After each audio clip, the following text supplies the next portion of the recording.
4:32 p.m. Commissioners present are President Wardell Garducci, Commissioners Ono, Wong, Mall, Lee, and Wolf, and Commissioner Dunning is expected. Thank you very much, Secretary Blackman. We want to welcome everyone to this meeting of the San Francisco Public Library Commission. It is Thursday, June 20th, and documents, supporting documents, including the agenda for today's meeting, is on the back there. We're going to begin our meeting with our first item of the agenda for the day, which is our general public comment. Good afternoon, Peter Warfield, Executive Director of Library Users Association. The Budget and Finance Committee of the Board of Supervisors had 2 meetings to discuss budgets, including the libraries. And while there was a certain amount of information provided, there was nothing in the first meeting, at least, that talked about fines and fees and the unfortunate restriction that the library has put on discussion of fees, which hurt the public just as much and perhaps more than fines, and which do every bit as much harm in the areas that the library itself has defined. Inequitable, hurts poor people the most, and so on. I'm glad to say that the library did decide to go for fine forgiveness as well as stopping fines going forward. That's something that we have advocated for years and years and years.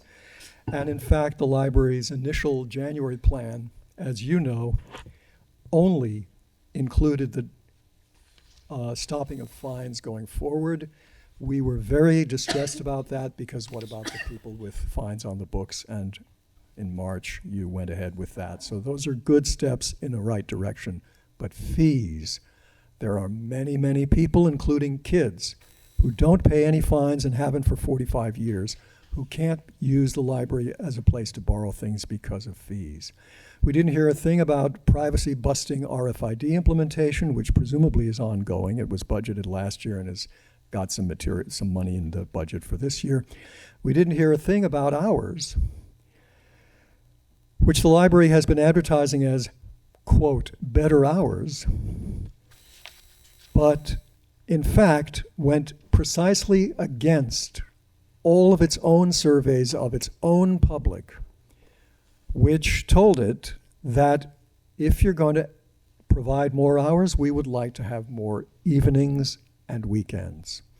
There were 0 evenings, if you count an evening as starting at 6, there were 0 evenings added, and quite a number of evening hours dropped and put into the branch libraries. For example, at Sunset, 3 nights a week, closing at 9 o'clock was changed to 8 o'clock. There was no mention of that at all.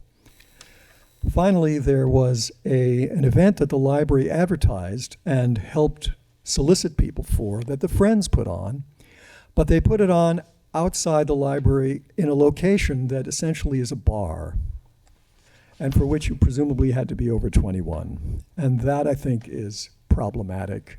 We talk about free and equal access. It's not free and equal if it's a place where you have to be over 21. Thank you. Thank you. Further public comment? So, Brent Paradise, thank you all. I'm still hoping for one quiet day a week at the library. But I also want to say how much I appreciate everybody on the 3rd floor, Alice and Misha and Frank and John. These people work so hard and do such a great job. The lucky day in the main floor, on the 1st floor, it hasn't happened yet. And people are telling me, the books are here, we haven't gotten the okay. So if you would look into that, we would appreciate it. Thank you. Thank you. Further public comment? Hello, good afternoon. I'm Marie Sapella, Executive Director of Friends of the San Francisco Public Library. And real quickly, we are really delighted that the Finance Committee of the Board of Supervisors approved yesterday the accept and expend for the Friends annual gift to the library. And was really great to hear all the praise, actually, that the board gave to Michael and the library, particularly on the fines and fees issue. And I have to say, it was nice to hear. It was kind of fun being like the one group that everybody loved, which is pretty typical. And, this year we're really delighted. There's a couple highlighted programs that are really make us so happy to be funding. Of course, there's Summer Stride always, but that we are going to get to now. We are going to be able to support FOG readers, and possibly Night of Ideas is just really exciting for us. And we are working hard. We're ready for our next fiscal, and we are absolutely building toward a notably larger gift next year. I just wanted to announce that we do have our dates for our annual book sale. It's back to September, and so it will be Wednesday, September 18th through Sunday the 22nd, still at Festival Pavilion at Fort Mason, and member preview night is Tuesday the 17th. Thank you. Thank you. Further public comment?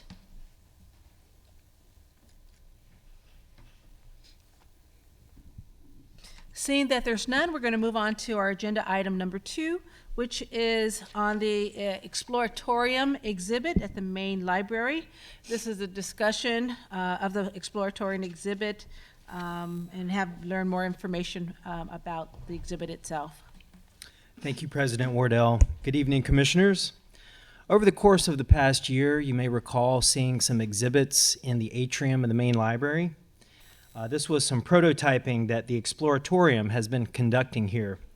And our chief of the main library, Tom Horton, has been heading up the library's efforts to partner with the Exploratorium and the Civic Center Commons Initiative. So Tom is here this evening to introduce this presentation and our exhibit partners. Good afternoon, Commissioners. I'm Tom Horton, Chief of the Main Library. Thank you for this opportunity to share some information with you about a temporary outdoor activation that's coming to our front steps on the Larkin side of the building. As Michael said, we've been working with the Exploratorium and the Civic Center Commons now for nearly a year. It goes back to last summer on this effort, and I hope that you will enjoy the presentation. I have two colleagues here that we've been working with. Julie Flynn is a project director at the Civic Center Commons. She works for San Francisco Planning. And then I have Steve Genrich, who is a project director for the Studio for Public Spaces at the Exploratorium. And they're going to run through a presentation that will share information about the activation, and then we'll be available for questions. Thank you. So I'll turn it over to Julie. Great. Thank you, Tom, and good evening, Commissioners. I'm really excited to be here today to share details of this installation. And before I bring Steve up, I thought I'd just provide a little bit of background. So you may know the Civic Center Commons Initiative is an interagency partnership, and we're focused on making Civic Center's public spaces more welcoming through stewardship and near-term activation. At the same time, you may have also heard of the Civic Center Public Realm Plan. This is kind of a longer-range capital project that the Planning Department, with many agency partners, is also working on. So these efforts that we're talking about today sort of fit into that larger picture. And the Civic Center Commons Initiative has had some really great experience doing these types of installations in the past. You've probably seen examples coming back and forth in the space. The Art Lit Living Innovation Zone right outside the Asian Art Museum is one example that involved collaboration with the library as well. And then as well, the Sound Commons installation, which has been in UN Plaza, and that was created by the Exploratorium.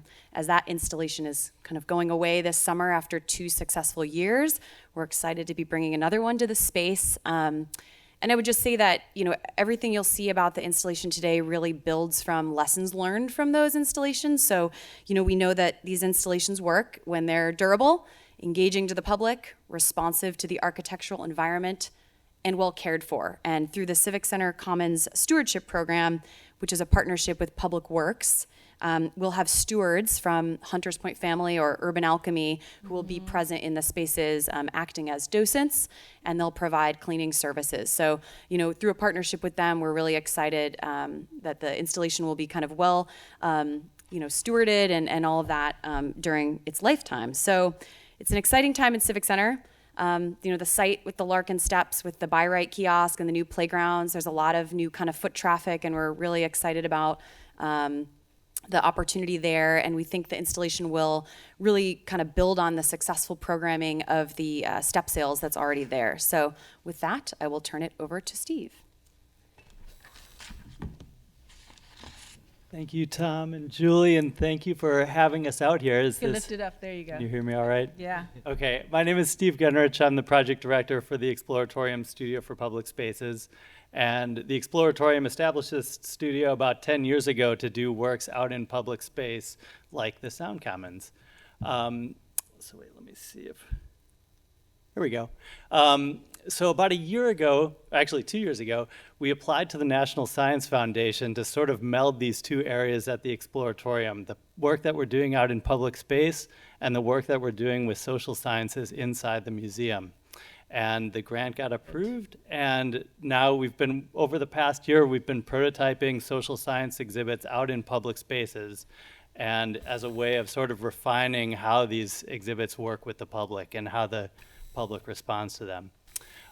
We've been working with some fantastic partners, mainly Julie and the planning staff at the Civic Center Commons, the library, the Asian Art Museum, Urban Alchemy. They'll be our stewards for this project. Previously Hunters Point Family, and community housing partnerships. We've been working with them to test exhibits with their staff. Here we are on our timeline, advancing a little bit more towards July. We're almost at the July installation. We're hoping to install right after the 4th of July. We're still working some things out with permitting and agreements, but we're trying to target August 13th ribbon cutting. So that's not set in stone yet, but that's sort of our tentative ribbon cutting date. Here's the current Larkin entrance to the library. I'm sure you know it well. And the view from across the street from sort of the buy right kiosk. We started looking at this space and noticed that there's this consistent grid of 3-foot by 3-foot squares, both on the sidewalk and on the plaza level, and then up the side of the building.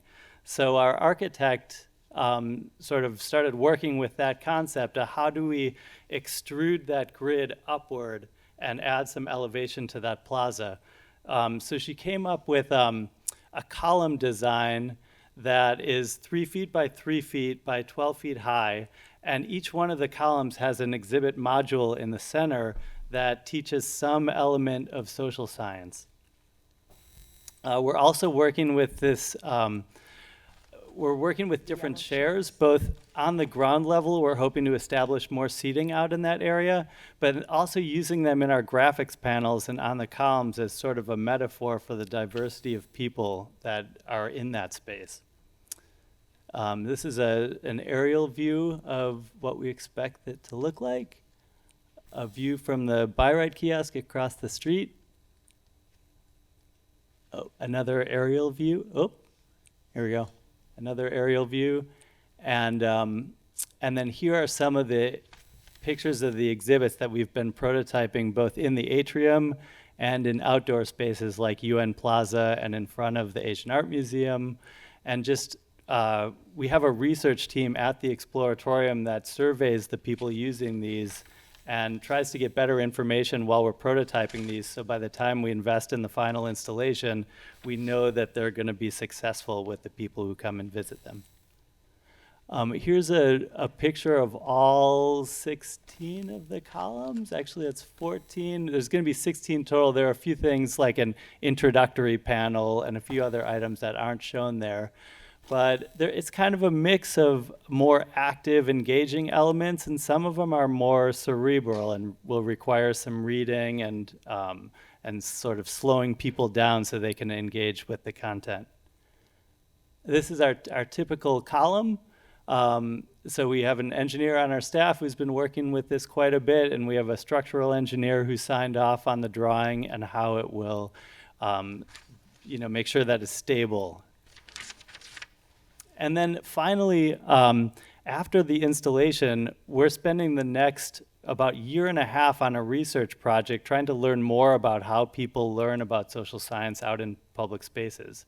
So the duration of the installation will be roughly a year, And especially during the first about 6 to 8 months, we'll have research staff on the plaza and talking with people about how they use the exhibits. So it'll be kind of a combination of the urban alchemy stewards and staff from the exploratorium just talking with the visitors. So I think that's it. Thank you very much. And so now, is it questions? Thank you so much for your presentation. So at this time, we're going to open it up to public comment.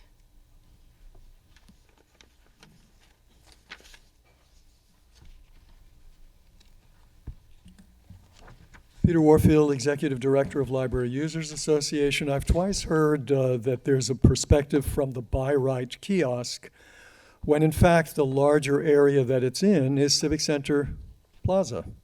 It's a Civic Center place, not a commercial place. The commercial place is a recent addition, presumably for those who can afford it, to provide them with something to eat and drink. I'm also I did not see this sheet discussed. It's labeled Middle Ground Project. It's listed as an explanatory document, but it has not been shown today. So one of the things that it mentions is further, if not privatization, bowing to privatizing and other influences on the library. And the next to last paragraph in this handout, which is one of your explanatory documents, the columns are arranged to accommodate the Friends of San Francisco Public Library step sales event, currently hosted on the main, it says Mail, but Main Library's Larkin Street steps on Wednesdays. And the project will not hinder the event. Then the caption on the lowest of 3 images at the bottom says, describes it in one sentence, and the second sentence says, the columns are arranged to accommodate the Friends of SF Public Library's weekly step sales and will not hinder the event. Well, I'd be very interested to know how much of this project is catering to other interests than the public's interest in a good library, and instead is interested in whatever, buy right. Certainly it's obvious that the Friends have been, and their money-making proposition of step sales has been seriously considered as part of the concept and part of the restrictions, if you like, as to what they can do. Presumably if they filled the plaza with these structures, it might make it more difficult or even impossible to have that location continue as a step sales location. What we know so far from the initiation of the step sales quite some time ago is that the library does all the work of acquisition of the materials, the deacquisition of the materials, the placing of the materials in ways that the Friends can then sell them, and the Friends collect the money. And I'm concerned about what the connection is and the considerations are for other than just the library. Thank you. Thank you. Further public comment?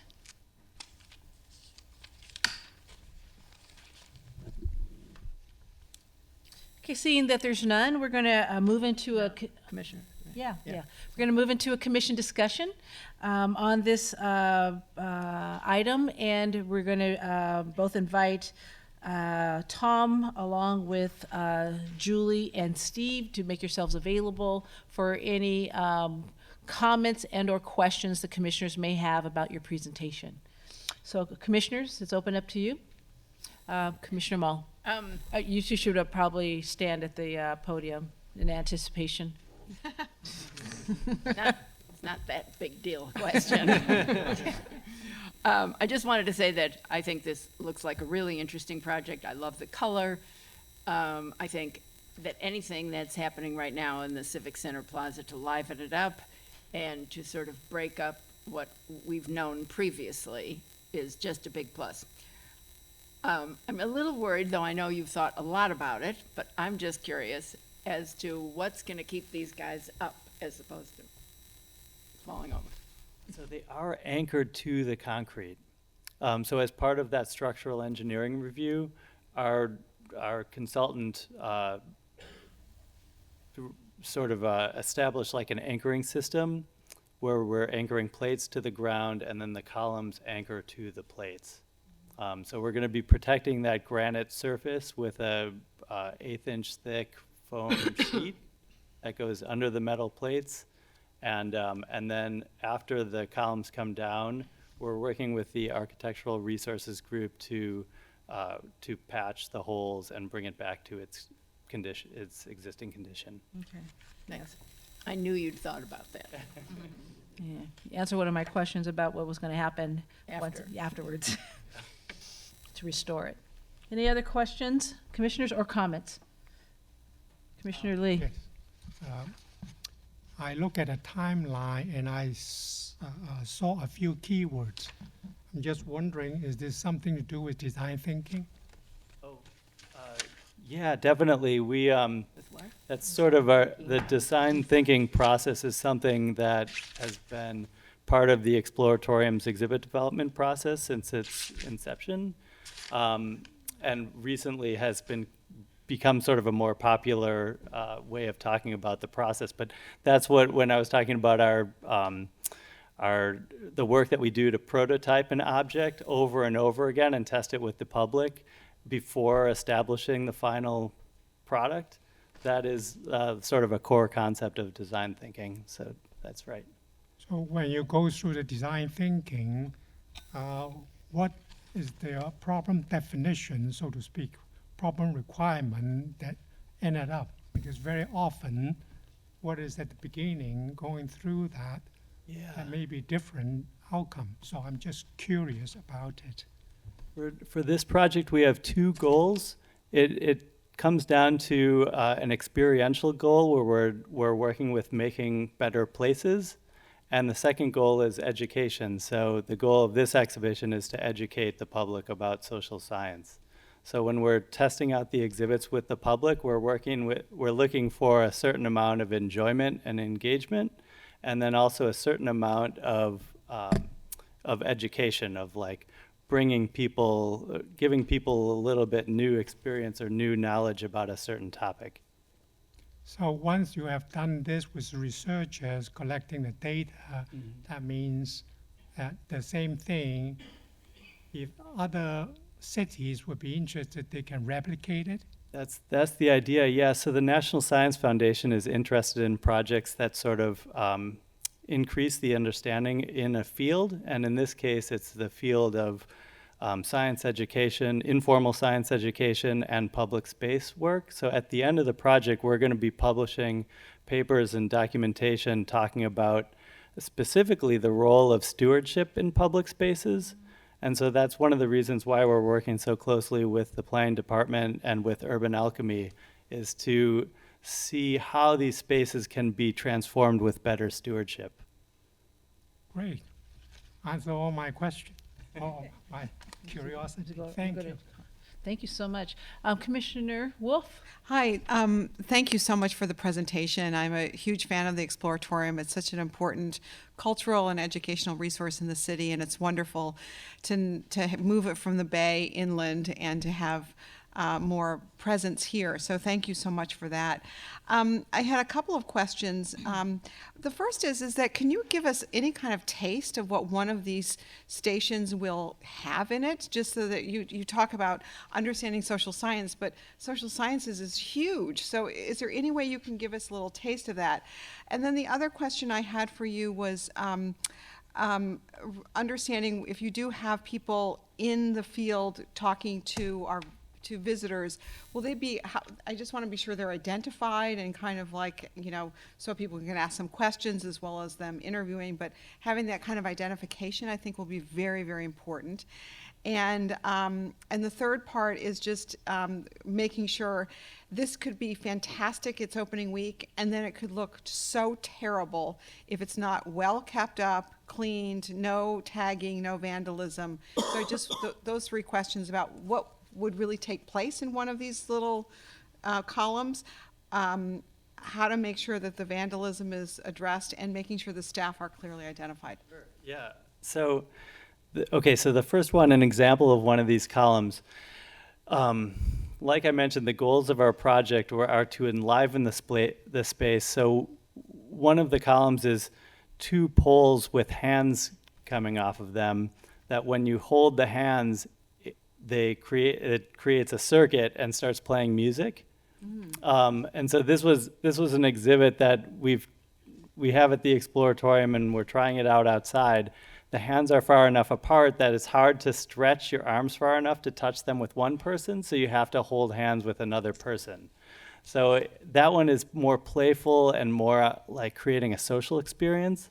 Another exhibit is an exhibit about confirmation bias, and it connects really well with the library, because librarians, they help you do, like, when you're searching for information on a topic, they help you take away your confirmation bias and not just work to confirm your own suspicions on a topic. So we've been working with the library very closely on creating a old-fashioned library card catalog, but that's geared towards investigating 2 sides of an issue. So getting at your second question, yes, we will be wearing uniforms. On the Exploratorium floor, the explainers wear orange vests when they're interacting with the public. Here, our researchers are going to be wearing green vests to sort of identify them as Exploratorium staff. And the third question about vandalism and stuff like that. So Keeping it clean, yeah. keeping it clean. So we've been working with the planning department and with the library on a maintenance agreement. So it sort of like delineates who does what as far as cleanliness, vandalism removal, fixing the exhibits, and things like that. So we did a similar agreement with Sound Commons. I think it's even better this time because there's more support. But yeah, we're paying really close attention to first designing these things so that they're rock solid, and thinking about maintenance at the design stage, but then also having many levels or layers of people who can work on these, from everything from cleaning to like if something breaks and we have to do a technical change. Thank you. Sure. Thank you. Commissioner, before I go back to, Yeah, I Or just go had, back- I want to Okay, get, sorry. Commissioner Zoe Dunning. Hi, this is amazing, and I think it does fit really well with just sort of the library's mission and about education and creating community and all of that, so I'm very excited about it. I do share some of the concerns about vandalism, because when people aren't out there in orange vests overnight, anything can happen, so. Right. Again, you're having these conversations, there are people who are more expert than I am, but I'm assuming you're like looking at paint that, graffiti-proof paint, in this beautiful yellow paint that you have. And I also, in the spirit of prototyping, would encourage you to think about the pros and cons of maybe just putting 2 columns up, or I don't know what the right number is, but put 2 up there and see what happens for a month before we go through the cost and the expense of installing the other 14 and find out that something's gone wrong, or someone can do something to it, and we can sort of plan on that before we install them, like even though they're in the concrete, people can tip them over, like, I don't know what, but just something to think about in the spirit of prototyping is maybe even just put a couple out there and, see what happens before you go through the pain and the expense of installing all the rest. But I'm excited about it and looking forward to seeing it. Thank you. okay. Will there be other languages? So yeah, we're getting these translated into Spanish and Chinese, and also Braille. So we've been working with Lighthouse for the Blind, and we'll have both a Braille translated booklet that translates all the information located at the library front desk, the Braille library, and at one of the columns. And then we have the Spanish and Chinese translations. The big picture information is going to be translated on the column, and then all the detailed information will be translated in a booklet, and we'll have those booklets outside so that people can pick them up and take them around with them as they're navigating the exhibition.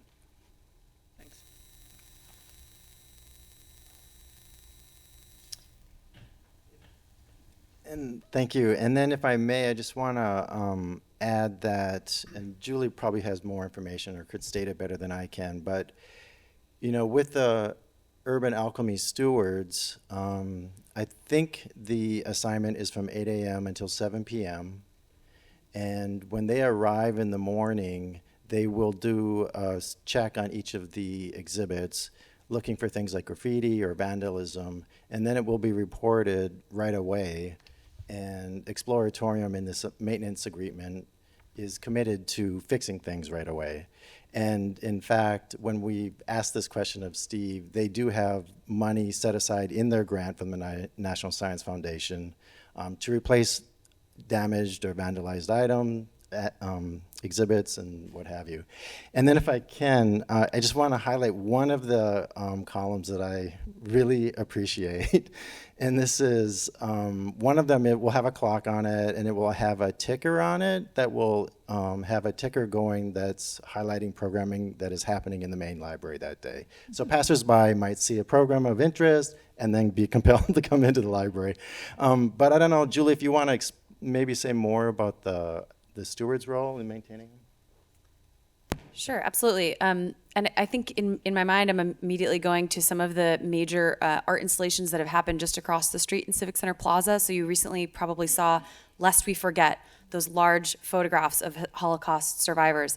I think the protocol we had for that would apply really nicely here. So our team is very used to kind of a morning visual inspection. If God forbid, you know, something really offensive had occurred overnight, we usually have a protocol where we would put up a tarp, cover it if it's offensive, and then can be immediately addressed. Short of that, we have never had that happen yet. You know, so I don't think it will.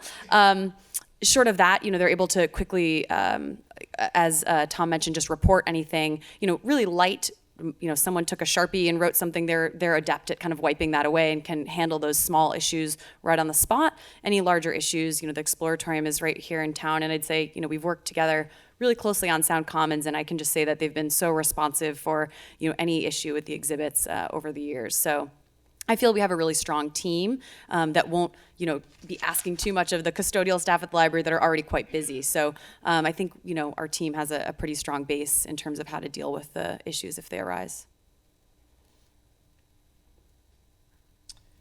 Okay, doesn't seem like there's any further questions or comments. We want to thank you so much for the presentation. Obviously, it's a very exciting project to activate that space in a very informative and a social science, you know, kind of collaboration, you know, with the urban community. I think will not only be good for people in San Francisco, but as well as for the people who are visiting San Francisco. So I want to thank you so much for creating that space for our families and our children and the community.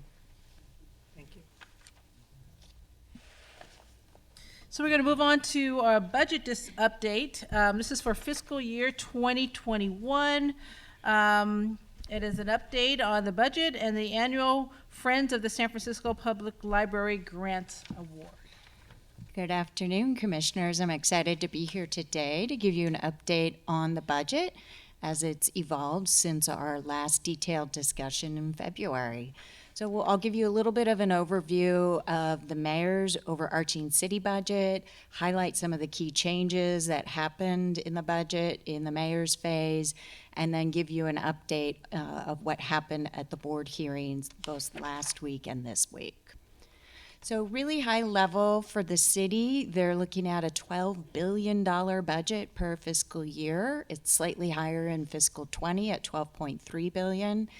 And in those budgets, according to the mayor's office, approximately half is for general fund departments and the other half is for enterprise and self-supporting departments like the library. Some key highlights that she put in her executive summary include that the total employee growth for the whole city is less than 1% over the FTE count or the full-time equivalent count from the fiscal year 20 budget that was approved in the prior cycle. The capital planning for the city was fully funded. There's a big focus on affordable housing investments, funding for improved public safety. There's also an allocation for the city's nonprofit partners to address, say, the increase in the minimum compensation amount. And then also a focus of the mayor's is the Opportunities for All, which is the workforce development for high school youth.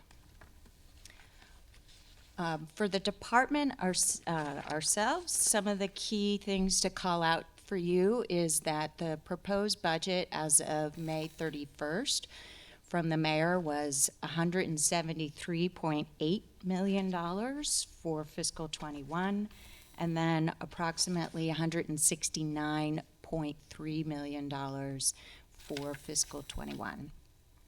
And a couple quick side notes that I want to tell you. For the fiscal 20 budget, there's an overstatement on the capital side of around $2 million. There was a lot of last minute movement with the mayor's office, and we're working with them on a technical adjustment to clean that up. There was just some double entry that happened, so that amount will go down. And everything in the budget that the commission had approved in February is part of the budget. Those are highlighted for you in attachment 1 with some notes on some minor updates. The only thing that didn't end up in the budget, just as a point of clarification, is we did want to expand our work order agreement with the Department of Homelessness and Supportive Housing to add more health and safety associates. They indicated to us after your approval that they didn't have the capacity this time to expand that contract. So we'll continue to work with them to see if there's any way that that could happen in a future budget cycle. But they are typically understaffed right now in their administrative level, so they're managing a lot of contracts, and certain contracts have to go to the Board of Supervisors. So we'll keep trying on that. It just didn't happen this time.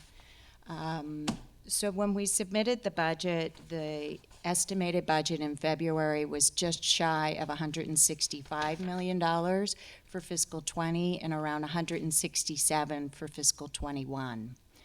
Some key changes that happened since February is that the city determined that we'll have an additional allocation of the Educational Revenue Augmentation Fund monies.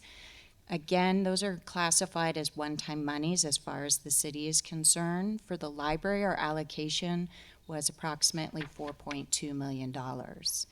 We had some changes in the allocation for the Library Preservation Fund of just over $2.6 million for fiscal 20, excluding that ERAF allocation, and nearly $1.6 million for fiscal 21, as opposed to the revenue estimates prior in the fiscal year. Our fund balance usage changed between what we submitted and the mayor's phase of the budget. It was $8.9 million for fiscal 20, and there is a typo here. It should say 11.26. I apologize. I was not wearing my reading glasses, and I looked at the wrong column, and that's the figure from fiscal 19, the current year. So regardless, that figure is going to settle out once we get through the final entries to clean up the budget, and that'll come down. And for sure, it'll be coming down by about $2 million for that correction on the capital side. And some of the reasons for the changes in the budget on the expenditure side have to do with labor cost changes. We did finalize the negotiations with the unions after the budget was submitted, so there was around a $400,000 salary increase in that.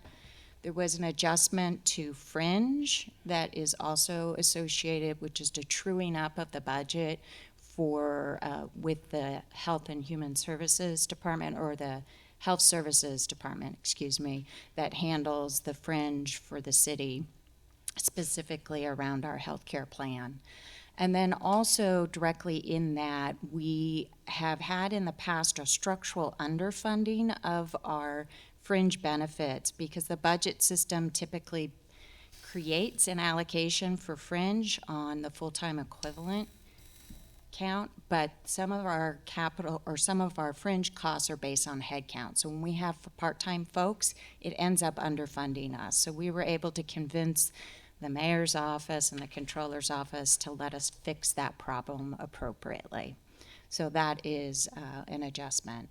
And then another key change on the labor side is that we had a work order with the real estate department for some custodial services that we built into the budget a couple years ago to help us out and augment some of the deep cleaning and backfilling of positions that happen if someone's out sick.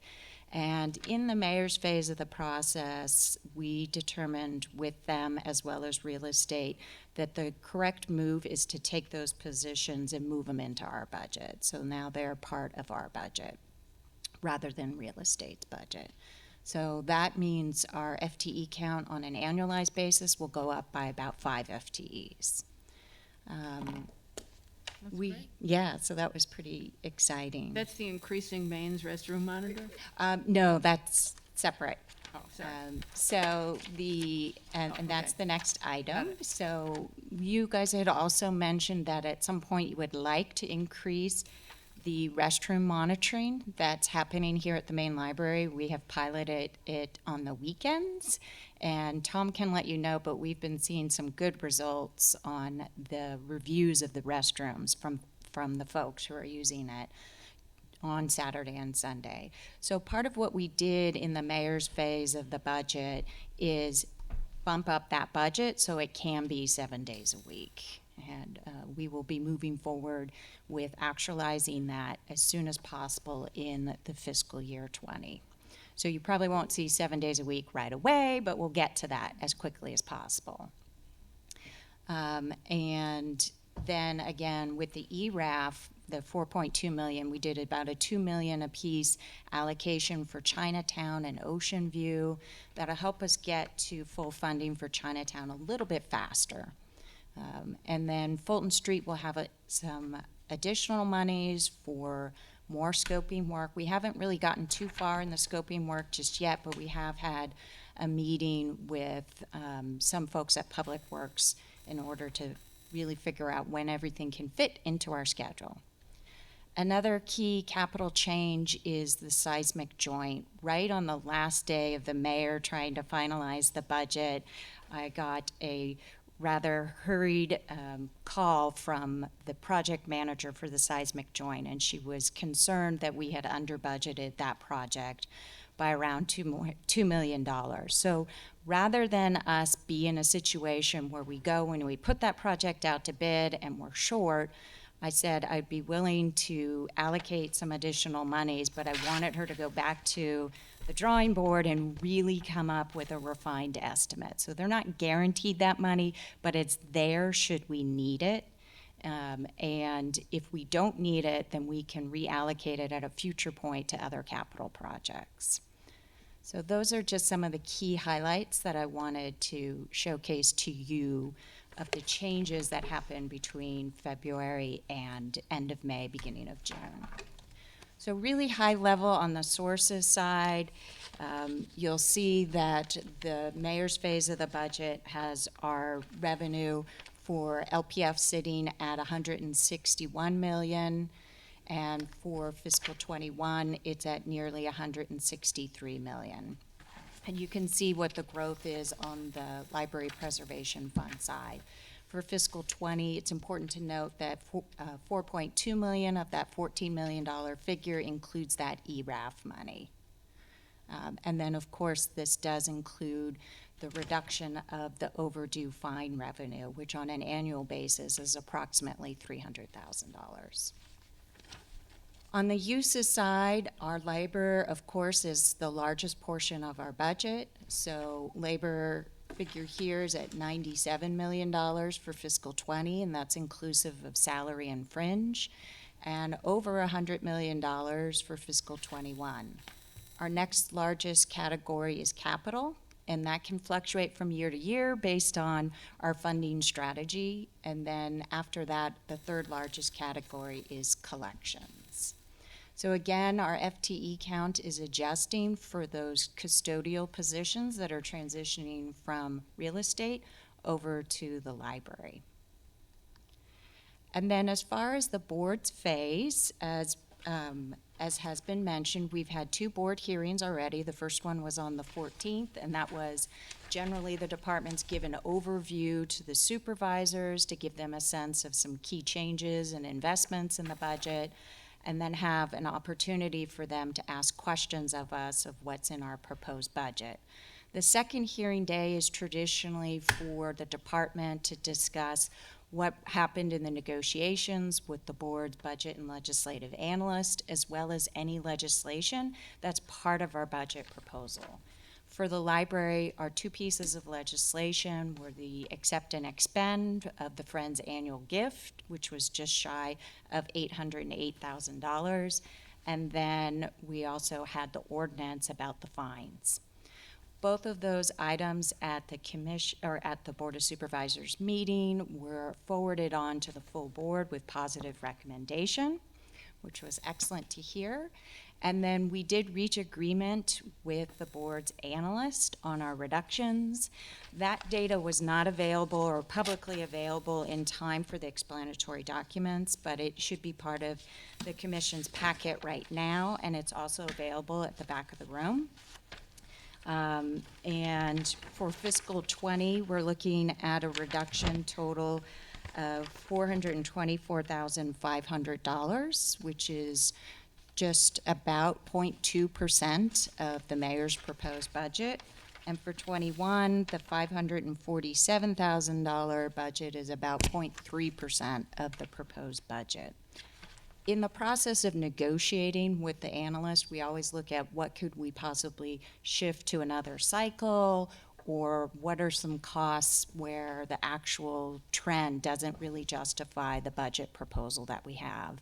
And the other perspective we have is not to detrimentally impact the provision of service. So the budget manager and I believe that everything that's been offered up here is something that we can absorb without any detrimental impact to the budget and provision of service. Just real quickly, there was one piece of equipment to replace the Prius for the chief of branches, and we did agree that we would reconsider that in the next cycle, so that we could gather some more information, because the usage isn't super high, but the vehicle is rather old. So, but we feel like we can make it another year, so we're willing to look at it again and consider it for fiscal 21. So don't be surprised if you see us talking about that in the next cycle. So everything goes to the full board in July. It should be at the July 16th full board hearing. It has to be heard twice, and then it'll go to the mayor for signature. And that could happen in July or August, depending upon when it gets to her desk. So that concludes my presentation, and I'm available for questions. Thank you very much. Okay, what we're going to do now is that we're going to go into our public comment, and then we'll go into our commission discussion. So calling public comment on agenda item number 3, budget.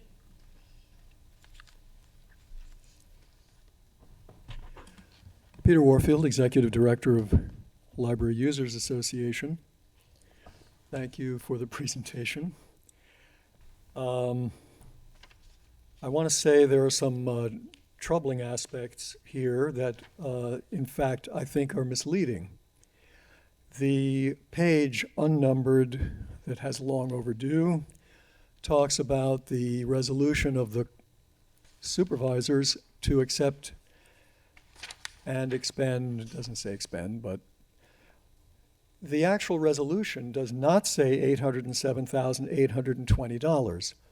What it says, and I'll read from the resolution, file number 190638, which is in the packet. Resolution authorizing the San Francisco Public Library to accept and expend a grant in the amount of up to $807,820 of what? Not cash, not a donation, of in-kind gifts, services, and cash monies from the Friends of San Francisco Public Library. It's a very, as far as I'm concerned, squishy promise and a squishy authorization. Other resolutions on accept and expend typically have a very specific amount, and it's not in kind.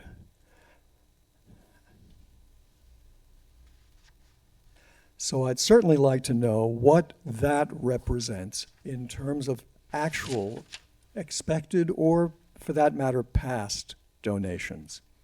How much is a person's time worth? On one of the Friends tax returns, we found that 3/4 of the executive director's salary was considered and reported to the government as a donation to the library. Furthermore, there seems to be a potential sucking in of the library into further expenses. The last resolved in the legislation says that resolve that the, well, let's put the whereas and resolve. The department proposes to maximize use of available grant funds on program expenditures by not including indirect costs in the grant budget. Now, therefore, be it resolved, the Board of Supervisors hereby waives inclusion of indirect costs in the grant budget. I certainly think you should know, and we should all know, what the indirect costs are expected to be.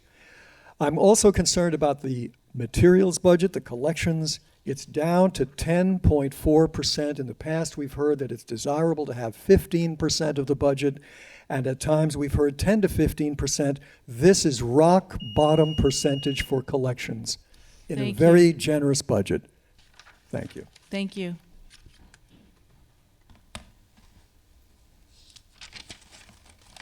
Hi, good afternoon. Marisa Pella from Friends of the Library again. I'm always kind of hesitant to respond to things that are sort of patently untrue, but I will. So just as a clarification, the $807,000 allocation is cash.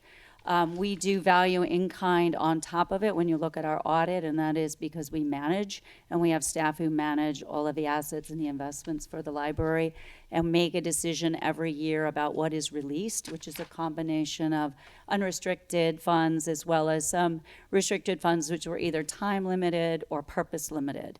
And so every year the library's needs change, and what you've been seeing in the last several years is it's been all programmatic. You will see an increase in coming years based on some of the work we're going to do around furniture, fixture, and equipment and branches. We also, of course, then are managing assets toward what is the education campaign and ultimately being able to get the Library Preservation Fund passed. But that is cash. So just for clarification, we do have an in-kind valuation in our budget that is on top of that, which is staffing in order to carry out all of the services, as well as some volunteer evaluation. Not the volunteers that most of them are in our book operations, but we do have volunteers that work at library events, particularly around being able to bring in authors, because often authors don't want to be somewhere where their books can't be sold, and then Friends serves that purpose, so we're able to have staff those. We've also had volunteers at assisting alongside other library volunteers, and so that's what you would see. But this is purely cash. Thank you. Thank you. Further public comment?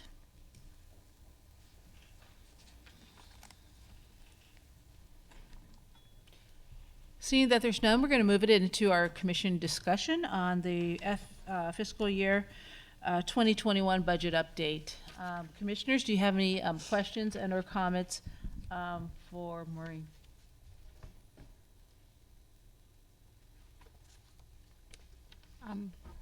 Commissioner Wolf? Thank you. First of all, I want to thank Michael, Maureen, and the whole staff. I mean, doing these budgets and forecasting and keeping track, it really is an effort, so I just want to thank you for staying on top of this and providing us with this important update. I also want to thank the Friends of the San Francisco Public Library for their continued generosity and their support of these vital programs. That's really instrumental and very important, so it's wonderful that that has taken place. I just had one quick question. Maureen, in your, when you were going through some of the changes in the budget at the very beginning of your presentation, you said that there was, I think, a Department of Homelessness and was unable to expand the programs that we had asked them to. Can you describe that a little bit, and what impact will that have for us? Right. So it was the Department of Homelessness and Supportive Housing. They are the ones that essentially pay for Leah Ascaro, who's our social worker, as well as the health and safety associates that are engaging with the members of the public, our patrons, to try and see if they need connections to services. So we had hoped, as part of the budget process, to expand the number of health and safety associates to have more representation in the branches. And in order for that to happen, they have to add that capacity into their contract with a community-based organization. And when we reached out to them, they just simply said, we don't have the capacity to amend that contract and build that into the contract at this time. So is there any opportunity to, because it seems like those were important services that we were counting on for the branches, is there any opportunity to find another way, a workaround to provide those resources? Yeah, we recently just hired a new contracts manager. Our long-term contracts manager retired this year, and that's actually on one of his lists, is for me and him to work together to figure out, is there a way that we could have our own agreement with the community-based organization? I'm not sure, but we want to explore it in order to figure out our opportunities. Great, thank you.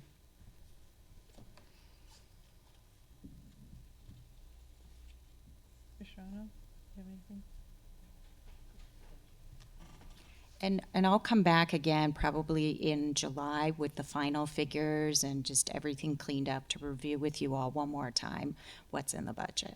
Maureen, I think that this was very comprehensive. It was, and we know it was just an update. And thank you for keeping us clearly abreast of where we're at. And clearly, by the it's not a matter of not being fully engaged. It's a matter of it's more a testament to your thoroughness, and as well as Michael's thoroughness in this process. So we want to congratulate and actually thank you for your stewardship of this budgeting process and the budget itself. So thank you. Thank you.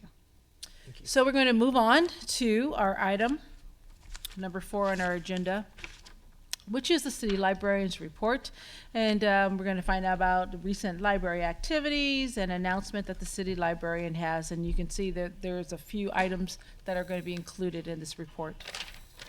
Thank you, President Wardell. We have a number of presentations this evening, and I am pleased to introduce our first presenter. It is Todd Robinson, our engineering manager, and he's going to provide you with some facilities projects updates. Dropping stuff already. Good evening, Commissioners. As Michael said, my name is Todd Robinson. I'm the Maintenance and Engineering Manager for the library. I work with Roberto Lombardi in the Facilities Division, who, let me see, where are we here? Here we go. So I'm going to give a brief presentation on some of the projects we're working on with Public Works. First one is our 750 Brandon Street site. This is home to our mobile outreach services, community redistribution, and jail and reentry services. It's also soon to be home for our history archives and our General Brooks Hall collection. This project got underway in April. Construction is projected to go through the end of September, early October. We are currently building out, you can see in the slide on the left there, we're building out a new mechanical room with the intent to install climate control for the history collection. What we're doing is we need to kind of preserve our archives. We want to have it at a constant temperature, constant humidity, and create this ideal environment for it. So that's part of this project. The other is the compact shelving that is soon to be installed there. That'll be going in, I believe, the first components of it are coming in the next couple weeks, so those will start being installed. And some of the mechanical equipment will start being installed in the next few weeks as well. On the right picture there, you can see some work being done on the loading dock where we actually have already completed this. This is a ramp that's being installed for safe movement of materials in and out of the building, eliminating that drop off there. Here at the main library, we have been working on planning this project and getting it through consultants and everything to modernize the elevators here, which is everyone's very excited about. It's been a long time coming. That went out for bid. The bid proposals were opened yesterday. It looks good.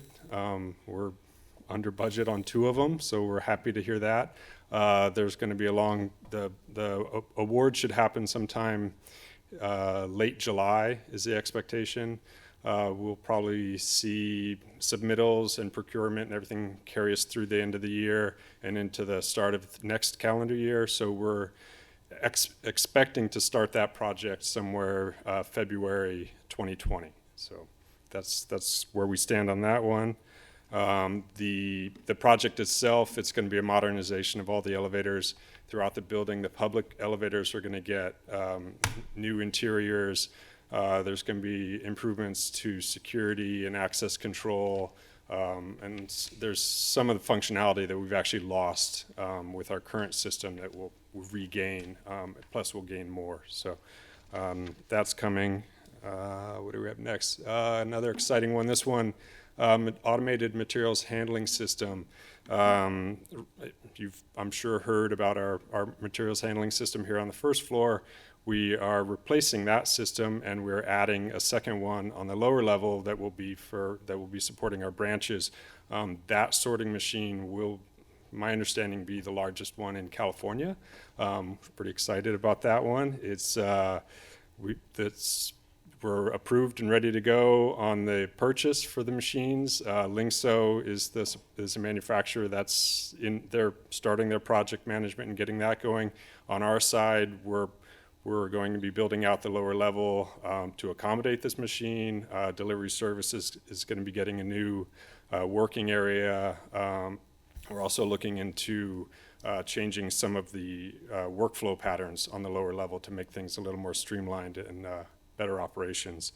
Things to note about the machines: they're modular, they're easier to maintain, they're quieter. The user interface on the lower level or on the first floor will be better. We're looking to make better ADA accommodations for our patrons. And that one, excuse me, we're projecting. Excuse me. We're looking at July is when we're currently scheduled. Where BB-Bar will be doing the work for the lower level. So that could change with the schedule, but right now we're looking at like mid to late July. So move forward here. Our 199th Street building projects that are coming up soon. We have our window replacement for our windows on 9th and Howard. That is, the bid package is being finalized and should be going out to bid soon. Some of the projects in addition that we'll be doing on that building that are in planning right now and they all kind of tie together. It's the roof replacement, the replacement of the mechanical equipment on the rooftop, and the installation of solar panels with the intent to fully electrify the building and also look at net zero carbon emissions on site. So we're trying to improve it, and it drastically needs them, as I'm sure some of the staff that work there can tell you. Let's see, and then just to touch on some of the recent projects that these actually I believe all of these predate my time here at the library. We have our Presidio landscape and drainage project that was completed. to mitigate. There's a rain garden to allow to prevent water from entering the building and just kind of control water runoff at that site. Ortega workroom for the staff, there was improvements made there, some minor adjustments there. Eureka Valley landscaping improvements, that was a bigger job with a lot of landscaping improvements around the library, and then improvements for ADA access at the Marina Branch. So that's it. Thank you, Todd. And Todd's reference to the 750 Brandon project is a good segue to our next presenter. We have Susan Goldstein, City Archivist and the manager of our San Francisco History Center. Here you go, Susan.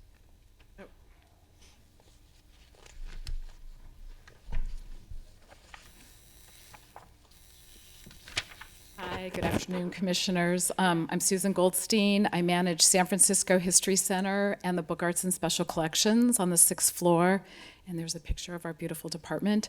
And I'm also the city archivist for the city and county of San Francisco. Oh, cool. And a lot of people say, oh, you have archives at the library. They're the library archives. They are, in fact, the city archives for the entire city of San Francisco. So I just want all of you to be aware of that. I know some of you are new here. So I just want to go over some of the partnerships and collaborations we've been doing over the past year.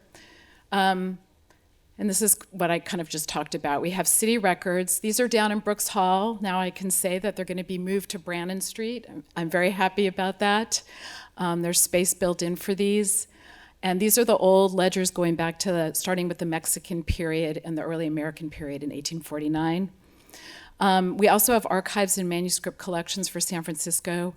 We have huge gay, lesbian, bi, transgender collections here, and we work with the Hormel Center, but all of the archival collections come through our department, and they're worked on by our archivists, and people use them in our reading room. And then we have a large photo collection, maps, ephemera, books, and periodicals. So, about 2 years ago, people from the Filipino community came to me, and they were very concerned that their history was not being preserved in San Francisco. A lot of people were retiring from organizations. A lot of people were worried that history was being thrown out. So first off, they asked us if we would do a photo collecting day, as we've done in other neighborhoods. So we did the Kodakin Photo Collecting Day in 2017, and these are pictures from that day where people brought in photographs from their families or community albums, and the library digitized them, and we've added them to our archives. Since that time, there's been a lot of work in the Filipino community. I've gone out extensively to talk to community groups, to talk to individuals who have significant collections. And this past year, we brought in the papers of Bindle Stiff Studio. We've brought in SOMCAM, South of Market Community Action Network, and we just brought in the papers of the Filipino American Development Foundation. So these are really significant Filipino collections. And I have to thank Abe Ignacio. He's the manager of the Filipino Center on the 3rd floor, and he's really been my partner in crime in all of this. And it's been very successful. The community is really happy that their papers are here, that they're accessible to the whole community here. They're not locked up in a university, and that they can use the papers here. And this is something Celestino Alfafara, his daughter, donated his papers.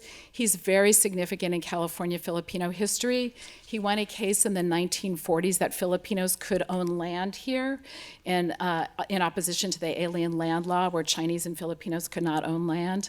So this is from his collection. These are workers at the American Can Company.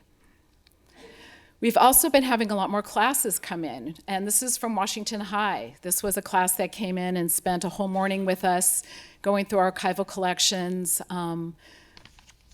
looking at papers, looking at photographs, and we had USF in extensively this year. So we're trying to bring in more high school and college classes, and we really want to build this in. I think it's really significant for archives to have students have hand-on experience with real materials. They get very excited about it. They really enjoy it. And this was a busy day, as you can tell. This is our grant we have from the National Endowment for the Humanities. This was a grant that went to UC San Francisco as the lead organization, and then we are co-lead along with Gay and Lesbian Historical Society. It was a 2-year grant for $315,000, and it's winding down right now. And what we did was digitize about 130,000 pages from early AIDS HIV collections in San Francisco. And these are some of the things we're digitizing. The one on the left is a poster from the AIDS Foundation collection. That's at UCSF. The one on the right is from our ACT UP Golden Gate collection here at SFPL. And we've digitized incredible materials. We've digitized diaries of people living with HIV. We've digitized huge sections of San Francisco's public health department AIDS office, the early days of the epidemic when they were closing the bathhouses. We've digitized politicians' papers, some of Art Agnos's papers that we hold here. So it's been a really successful project. And then and these are all going to be publicly accessible. They're up right now on Calisphere, which is California Digital Library site. And then when we get our digital asset management system, which I hope is going to come along, then we'll put them on our site here. So a lot of researchers have started to use these collections already. And then we're going to do a conference in October. It's going to be at UCSF Mission Bay about documenting the epidemic. So we'll be involved with that. Okay, this is our partnership with the airport. We've been working with a lot of city departments this year. So the Harvey Milk Terminal is opening. I'm going to one opening tomorrow, and there's another one on Saturday. It's the temporary terminal for about a year till they build out the permanent one. And they came, and we have Harvey Milk's papers here. That's one of our most popular, most used archival collections. And they wanted to use about 100 images, texts from the collection. So the one on the left is a letter from Harvey. I know it's hard to see. And the one on the right is his "I want to recruit you" speech, is a very famous speech. And you can see all of his additions and changes to it. And this is from his campaign literature, one of his campaigns.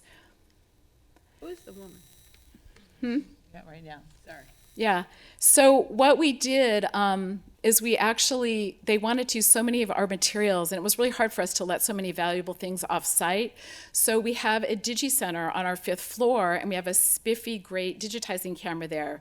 So we had one of their people come on site here, and we could just move the stuff downstairs and digitize it. And that's Mike Levy on the left from our IT department, and he's working with the guy from the airport. And they actually learned quite a bit from each other. They're digitizing old BARs as they were doing that. So this was really a great opportunity to work with the city department. And I really want to thank Christina Moretta, our photo curator, and Tim Wilson, who works on most of our GLBT collections. They did a fantastic job helping to curate this whole exhibit. And the airport does fantastic exhibits, so it's always great to work with them. Okay, this is our most recent one.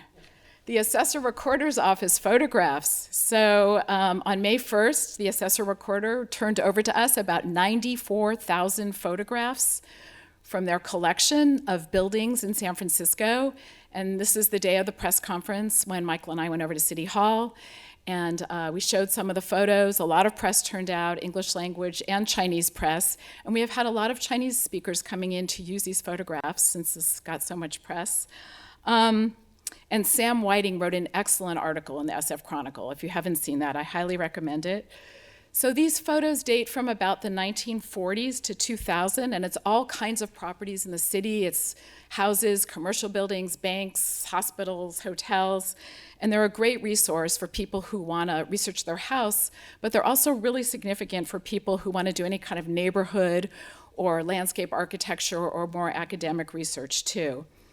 So this was the culmination of about 2 years of work. We'd been working with the assessor's office on how they were going to turn these over to us.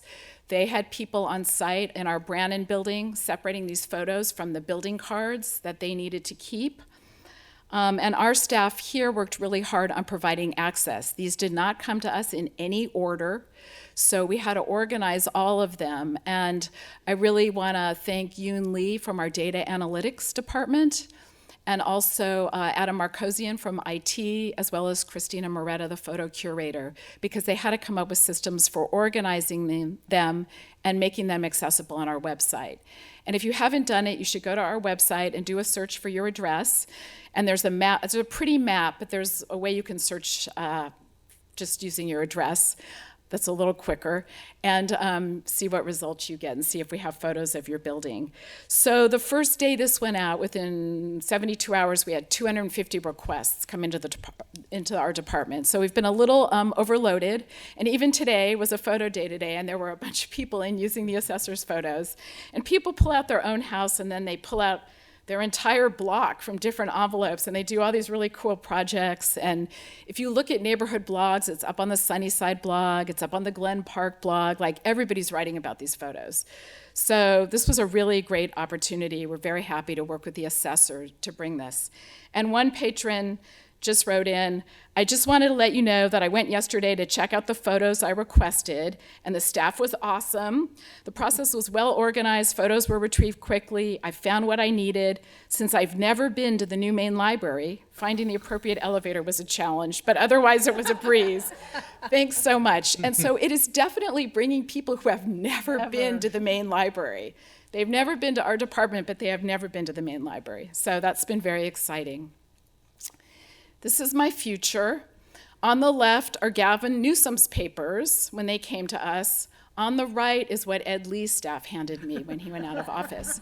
So it is a challenge, and there actually looks like there are maybe some boxes of material from Lee that I'm still working on getting.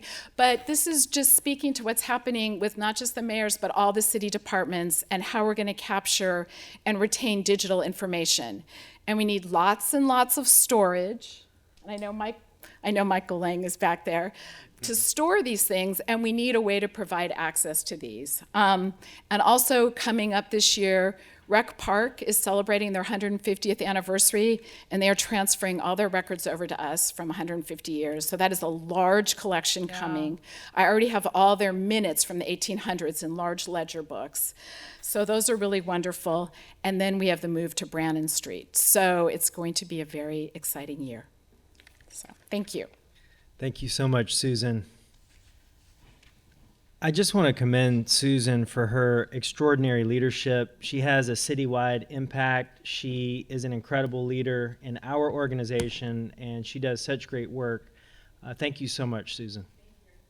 And now it is my pleasure to introduce our final presenter, Michelle Jeffers, Chief of Community Programs and Partnerships. She has a very exciting announcement about our annual One City, One Book program. Hi, Commissioners. Thank you. Michelle Jeffers, Chief of Community Programs and Partnerships. I feel like I shouldn't change it. I should have a build-up, like a drum roll or something. But you probably already saw the agenda and the packet, so never mind. But I'm thrilled to announce that our 15th annual One City, One Book is the best-selling book, There by Tommy Orange. We're so excited to have Mr. Orange coming here to the library. He's a huge name in literature right now, and it's going to be a fantastic program. I have to thank two of our commissioners who serve on the selection committee and know the hard work that goes into picking this book every year and listening to other people's viewpoints and other people's desires for the annual book. I also want to thank Anissa Malady from my department, who now has the hard work of not only shepherding the committee that picks the book, but also planning all the programs this year. It's going to be quite the strong year. We have major partnerships this year with the San Francisco Arts Commission, which is also launching the Native American Cultural Center in San Francisco, and it's also the 50th anniversary of the occupation of Alcatraz. So they're a major partner with us, along with the Oakland Public Library, San Francisco City College, and the June Jordan School for Equity. So we have some wonderful programs planned. I hope that you all take a moment to read the book, of course. It's a beautiful, beautiful story, heartbreaking, but really a fictionalized account of the lived experience of modern-day Native Americans living in the Bay Area, and it all coalesces into a heartbreaking but really moving climax. This year, we have our... I feel like one of my slides is missing. There we go. One of our main events will be right here in the Corrett Auditorium on October 16th, when we will have Tommy Orange here in conversation about the book. He will also be going to the Oakland Public Library and, as I mentioned, City College, June Jordan, and a special event at the San Francisco Arts Commission Art Gallery on Van Ness. So we have a full, exciting lineup of activities. Mr. Orange himself is a member of the Cheyenne and Arapaho tribes of Oklahoma. He'll be traveling here from where he lives in Central California to be part of all of our activities. And that concludes my One City, One Book presentation. Very exciting. Thank you, Michelle. And that concludes the City Librarians report. Thank you very much. Very exciting. So we're going to go ahead and open it up for public comment.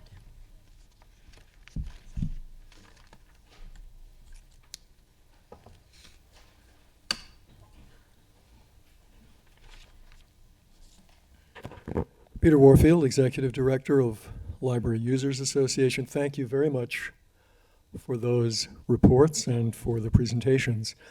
I always am especially interested in what the library is doing with respect to what it's got in the way of collections for everyone in the public. And so I particularly appreciated those presentations. I did want to make a comment. In my previous comment, I was reading from the proposed legislation.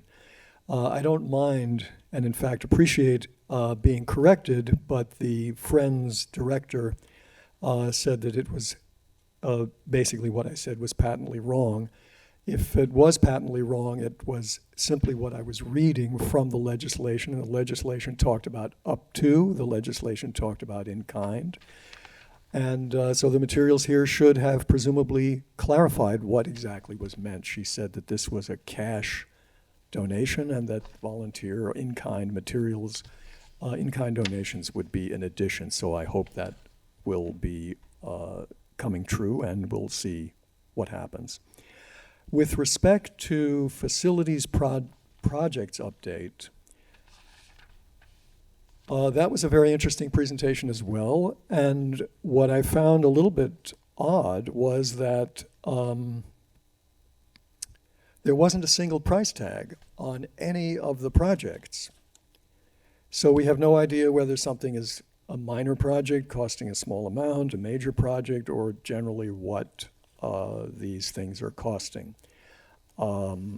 So I can certainly say that when we heard about Eureka Valley landscaping improvements as a recent project on this unnumbered page, I've previously talked about what that represented, and as far as I can tell, it was almost $1 million, basically for a homeless removal project. It's a hideous monstrosity of landscaping with rolling concrete movement of the landscape, balls and sharp things buried at almost every point, so you couldn't possibly even sit without having something jabbing you.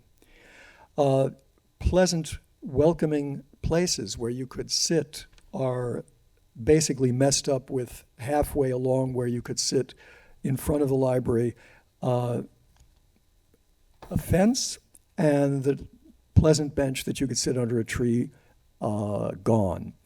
So I certainly would like to see what these cost and also what they consist of. Thanks very much. Thank you. Further public comment?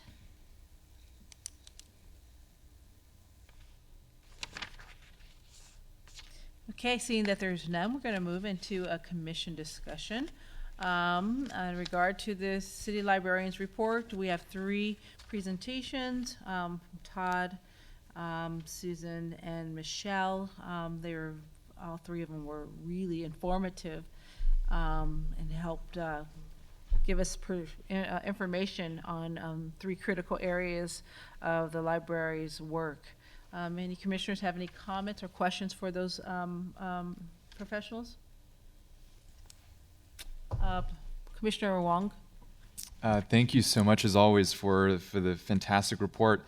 I felt like I learned a lot today. I am very glad to see the update about the book sorting machine. I attended the annual staff award on that Friday morning, and it was almost like I don't know how to put it. It was like a Stockholm syndrome-esque, like loving annoyance with the sorting machine on the first floor, and so I'm really glad to learn more about the new technology that's getting put in place. I love the update about the city archive. I personally didn't know that the library was serving actually as the entire city's archives, and love that it's proving to be an entryway for many both residents and visitors alike, and in engaging with the library, which is fantastic. And very much looking forward to reading our selection for One City, One Book. And thank you. I believe it's Commissioners Wolf and Mall that serve on that selection committee, right? Thank you so much for your work in selecting what looks like a fantastic selection, but looking forward You'll to. like it. Yeah, I have a feeling I'll like it too. Thanks so much as always.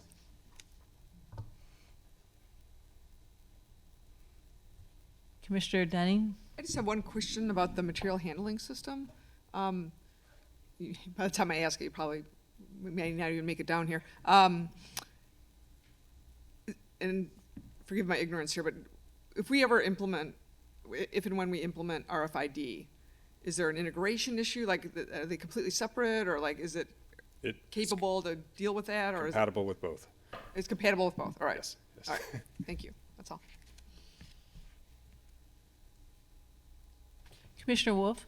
I just can't help but thank Todd and Susan and Michelle for their presentations. It's just, I'm as much as I appreciate Todd's presentation, it feels a little utilitarian, but thank you so much for that. I mean, I learned a lot, and I'm excited about the sorting machine. But I'm just kind of blown away by learning for the first time that the library is the archives for the city. And I can't help but think about the responsibility, the staffing, the square footage, the linear space you need for all of this, and also then that amazing image of Mayor Newsom's archive versus Mayor Lee's archive, and how you actually deal with that. But anyway, I just want to thank everybody for their incredible contributions, and I look forward to maybe even bringing a class to the archives. Thank you. Commissioner Mall? Thanks to Todd, Susan, and Michelle. Todd, where are you, Todd? Okay. I don't know if you've been to previous commission meetings, but I was like a, what's that expression, like a one-man band on the elevator issue. Because behind you. Pardon? You had others behind you. I had others behind me, but this has been going on for years. And I remember when the elevators, like, both were broken, or all of them were broken. And I don't know how people with any kind of disability ever got upstairs. But, so I'm really quite thrilled that that's happening. Susan, I actually did know that you were the archivist not only for the library, but for the city. I knew that too. So that is a huge, important job. A fast question and then a slow question, but the fast one is, who was Harvey Milk talking to?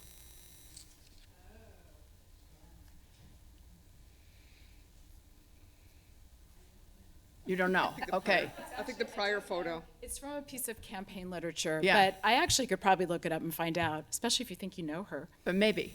Yeah, that'd be interesting. Yeah. And the slow question, which you don't have to answer now, but offline, I'd love to know sort of who makes the decisions and how the decisions are made as to what is actually archived. I mean, I think it's an incredible confluence of organizations to document the AIDS crisis. Yeah. But certainly there have been other issues in San Francisco that have been newsworthy or noteworthy or whatever. Right. So some of it is by city charter, the city departments, and that's, kind of the bread and butter.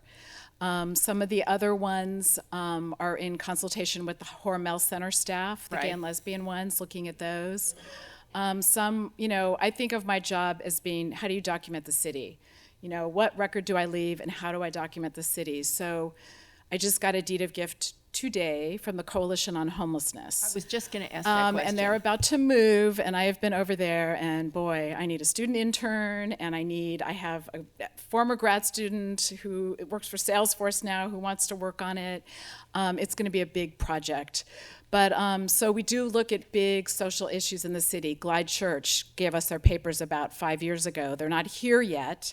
They're still digitizing them for themselves. But so there are certain things we look at and what we take. And there's a lot of things, just so Michael knows, that we say no to because we can't take everything. And so, you know, we work very closely with Bancroft Library or Stanford or UCSF or California Historical Society. So, you know, where does it make sense for a collection to go? But it is a lot of things to think about. Well, I think that documenting what's happening right now with Yeah. the No, it's Coalition for crucial. the Homeless is crucial. And actually, people come in to use our Agnos mayoral papers because there was a lot of homelessness stuff under Agnos, and they're used quite a bit for that. So I can tell that there's researcher interest in that. So I kind of look at, well, what are researchers asking for when they come in? And hopefully, in years to come, this... We won't need that. Right. Or it'll all be digital. Right. Thank you. And Michelle, of course, I'm thrilled about Tommy Orange, and I think it was brilliant to include Oakland and the Arts Commission and whoever else you're including, because he clearly is such a big name, and I know it was not easy to get him to come to San Francisco. So the more the merrier, and I think it'll make a bigger impact, actually, having more groups involved. So I would encourage you, us, whatever, to think about that going forward as well, not to just have our own little one city, one book. So it's Oakland's one city, one book too, That's right. That's right. Did they have a committee or how did that No, happen? they just agreed to that. They thought he was such a Bay Area draw, and the book has such strong connections to Oakland as well, right. that they felt they needed to jump right in and be a part of it. And you know, they're not as wealthy a library system as we are, and so it was nice to be able to share the wealth with them and make one agreement with Mr. Orange and his agents for both library systems. Yeah, great. Thanks. Commissioner Lee? Yes, I have a couple of questions about the facility. Todd? Yeah. Back. The 750 Brennan Street, when it is all done, does it mean that library will not be using any general, the Brooks Hall? Will be vacated from Brooks Hall? The goal is to be completely vacated out of Brooks Hall. All of the collections that are currently stored in Brooks Hall will be housed at 750 Brannan. So we would not be sort of subject to whatever rent raises over at Brooks Hall. Fortunately, we have a nice partnership with the Department of Real Estate, and we have not been paying for that space. So Is that an accurate statement, Maureen? Correct. Currently, we don't pay rent. They've tried to charge us rent before, and we had to negotiate back on that. But the bigger picture is we don't know what real estate might want to do to develop out that space, so we needed to be proactive and find a location because we wanted to make sure we found something that was going to meet our needs in a proactive way versus, hey, you've got 6 months to move. So. So the vulnerability that the library is exposed to when the Brennan Street is done is no longer there. We're not vulnerable. Yes. Okay. My follow-on question is about the running cost about the Brooks Hall and running cost of the Brennan Street. So is there a difference? How would it impact the library in 2019 or 2020? So as far as the cost for Brooks Hall, I do know that the engineering staff do provide some general maintenance for the city because it's below water table, so there's some maintenance of the equipment that's there. That their time then would be freed up ideally, that they wouldn't do that because we wouldn't have a sort of quid pro quo relationship. As far as Brannan Street, I'm drawing a blank on what our rent is for there, but I can pull that information and come back at a future commission meeting and have that for you. Okay. My third question about a sorting machine. With the addition of a sorting machine and the replacement, is there any expected sort of productivity and efficiency gain? Absolutely, and that was the prime driver for this investment. The sorting machine on the first floor, I want to say, is approaching 12 or 13 years in age, and it's really gone beyond the lifespan that we expected out of that equipment. So the nice investment that we're making on the lower level in this equipment will significantly streamline the movement of materials across our entire network of 28 libraries, and it will vastly improve the working conditions of the workers on this level that largely do everything manually. And we have scores of bins that are lined up in our hallways, and it's a very outdated mode of workflow. So this will revolutionize the work of that unit. I would also say it will lessen the repetitive strain, the physical exertion of these workers, and just really expedite the movement of materials so that we can fulfill requests for specific titles throughout the city. Great. So I'm glad to hear that we're taking care of staff's working condition. Absolutely. Thank you. Commissioner Ono. Hi, I promised to be quiet today, but I do have to thank Todd and Susan, Michelle, also Tom and Maureen for all the work you guys do. I now know, and it reinforces again, why San Francisco Public Library is #1 department in San Francisco. Thank you. Department. We aced out all the other departments. Oh, department, you're right, you're right, city department, yeah. I have something to say. Yes, Commissioner Mall? Well, several of my fellow commissioners went to the mayor's summit, and I'm sorry that everyone didn't get to go, but I do want to report that there was a lot of, no? Not on the agenda. Oh, whatever it's not part of the library. Is it somehow related to the library's city librarian's report? Well, I was going to make a point, but fine. Sorry. It was about the libraries being.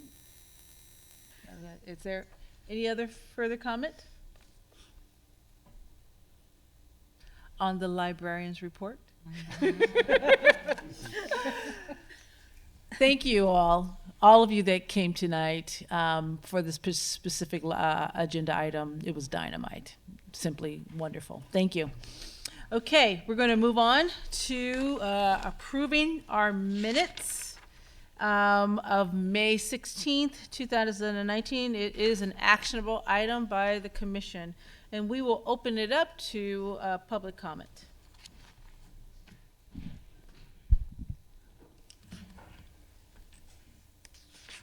Please, for public comment. Peter Warfield, Executive Director of Library Users Association. This is where the library obscures or rewrites history. Sadly, obscuration seems to be the fault here.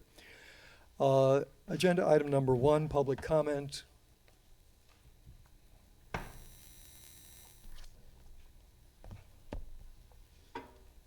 Quotes or summarizes my comments.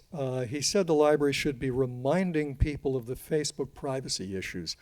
My whole point was that people have no clue from the library how bad Facebook is with respect to privacy.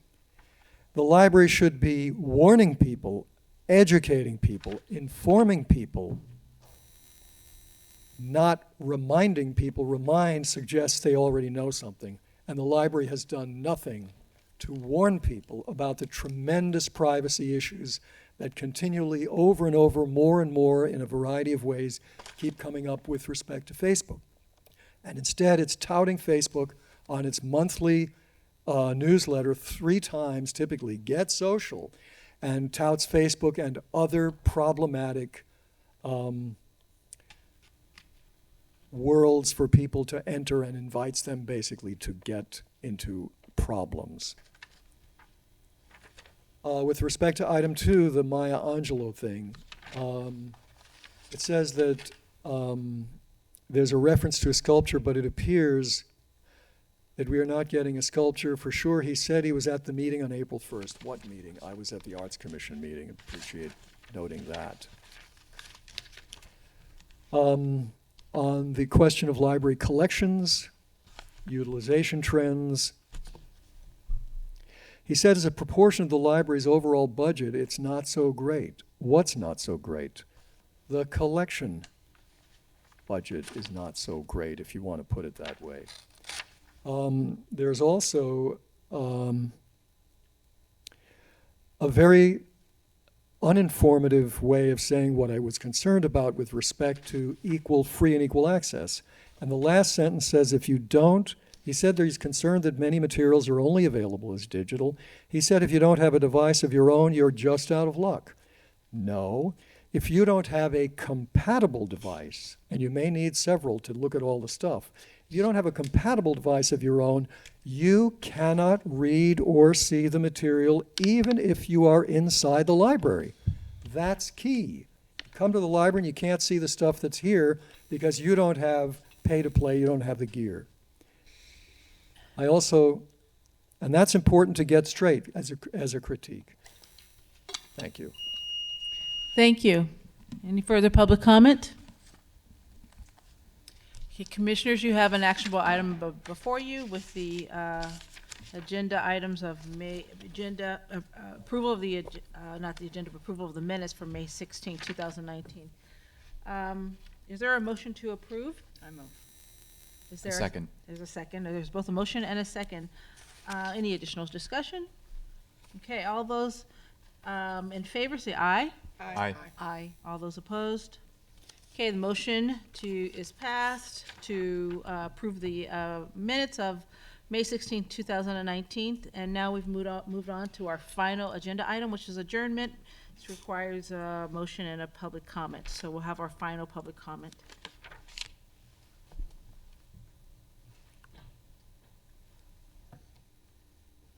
Peter Warfield, Executive Director of Library Users Association. I've said this before, I'll say it again. I don't think you should adjourn without insisting that you have what you used to have on the agenda, what other bodies have currently on their agenda, and that is an item near the end or at the end describing, giving an opportunity for library commissioners to say what they would like on a future agenda. My first nominee for that would be Vice President Moll, who said she wanted to give a report about the Mayor's Summit. I would love to hear that. And I would love to have that mentioned as something to be put on a future agenda. And I would agree with it if she would mention it. And if she didn't, I would say, let's put that one on the agenda as well. I'd love to hear what she had to say. I'm sorry she got shushed by the city attorney, but unfortunately, you're not supposed to discuss what isn't on the agenda. That's open government.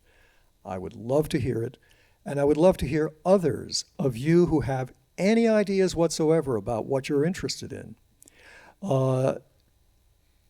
Questions about the use of Brooks Hall, for example. Commissioner Lee raised some good questions about that. Those should be on a future agenda if they haven't been answered here or discussed here. Questions of costs. What the library is doing with respect to costs have come up. How about something about that? How about something about some of the comments that we heard from, for example, Susan, that future collections are coming to the history room as well. It's the first time I've heard that the Coalition on Homelessness is turning over materials. I think all of that is very interesting, and all of those are good questions, and all of those are good topics to be put on future agendas so we can hear from yourselves and or folks who work at the library. Thank you. Thank you. Is there a motion to adjourn? I move to adjourn. A second? We have a motion and a second. All those in favor to adjourn, say aye. Aye. All those opposed? Thank you. The motion is passed.